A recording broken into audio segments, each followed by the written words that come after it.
کی جمہوریت کو آمریت اور فاشزم اس کے درمیان سے نکال، ایک پل سرات ہے.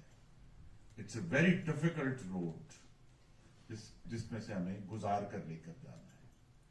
اور اس کے لیے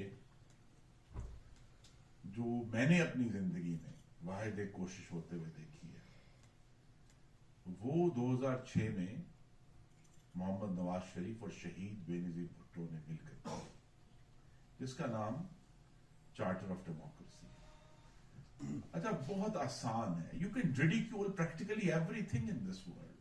کیا رہا ہے کہ بکواس کی تھی انہوں نے، یہ سارے کمپرومائز لوگ تھے، انہوں نے یہ لیکن میں اس لیے اس کو اہم سمجھتا ہوں اور اس کو ضرور اس جو ایونٹ ہے اس کو پڑھنا چاہیے کہ فاشزم نہیں ہے اور نہیں ہوگا.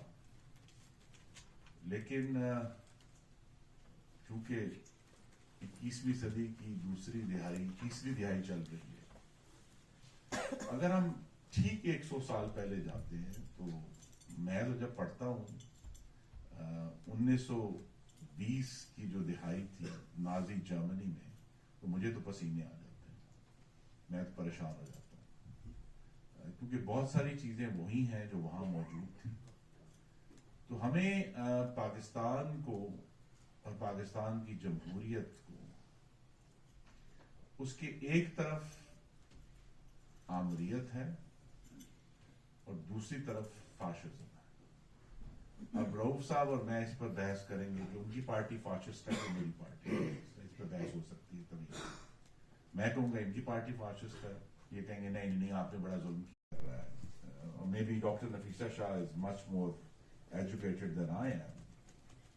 اس کے پاکستان کو آگے لے کر جانے کے معاملے میں ایک فکری دیوالیہ پن نظر آ رہا ہے. دیر از این انٹلیکچوئل بینکرپسی ہے، خاص طور پہ اکانومی کے بارے میں. ہمیں نہیں سمجھ آ رہی کہ یہ جو ہمارے ملک کے اب 24 کروڑ سے زائد پاکستانی بھائی اور بہنیں ہیں، ان کی زندگیاں بہتر کرنے کے لیے ایگزیکٹلی کس طرح آگے بڑھنا ہے.